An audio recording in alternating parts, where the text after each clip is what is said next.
La parole est à Madame Biémouret pour le groupe La Nouvelle Gauche.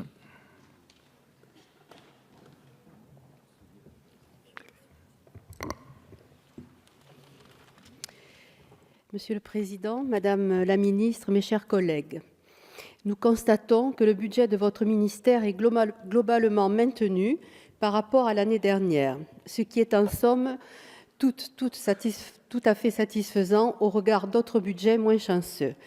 Mais comme vous le savez, nous avons des points d'inquiétude importants. Nous ne retrouvons pas dans ce budget un effort particulièrement marqué en faveur des territoires ruraux et de la France périphérique. Et les quelques mesures qui pourraient les concerner vont se confronter à des difficultés d'application, comme l'écueil de la mobilité pour le pass culture, ou vont être impactées par d'autres mesures prises par votre gouvernement.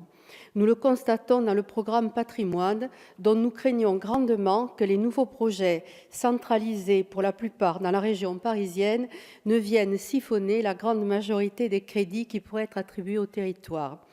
De même, votre volonté de cibler 200 bibliothèques pour en faire des maisons publiques, des services publics culturels, est une annonce séduisante, si ce n'est que notre pays est loin d'avoir atteint un niveau de maillage satisfaisant en termes d'équipement. Presque 55% de communes ne disposent d'aucune bibliothèque propre ou proche. On ne retrouve ni dans ce budget ni dans celui des collectivités de quoi renforcer le maillage territorial et diminuer les inégalités de territoire qui sont criantes. Autre exemple, la hausse des crédits pour la culture publique ne fait que compenser en partie la fin de la réserve parlementaire, puisque 600 000 € étaient versés par les députés en faveur du livre et de la lecture.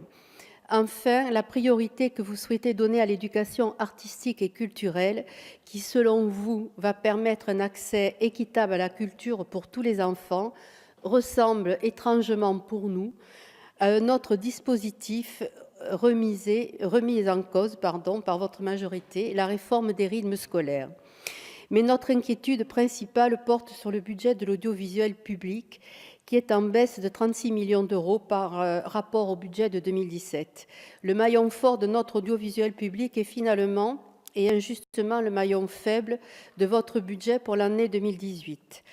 Car si vous avez l'habileté d'épargner un certain nombre de chaînes, nous sommes néanmoins nombreux sur ces bancs à nous inquiéter de la baisse des moyens constatés dont vous ciblez France Télévisions, avec un budget amputé, en contradiction avec la réalisation prévue par le contrat d'objectifs et de moyens signé par l'État en 2016.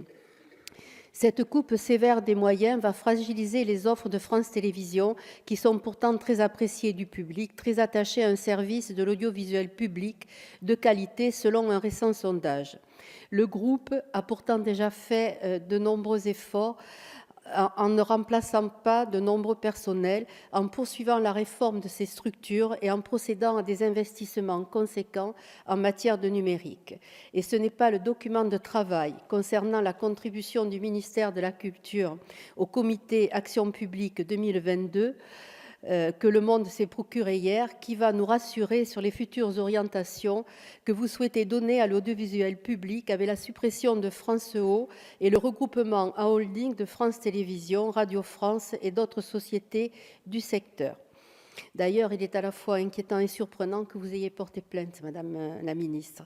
Elles ne seront visiblement pas sans conséquences sur ces effectifs et entraînera davantage de suppressions d'emplois, alors qu'une nouvelle suppression de 660 postes est déjà prévue pour 2018.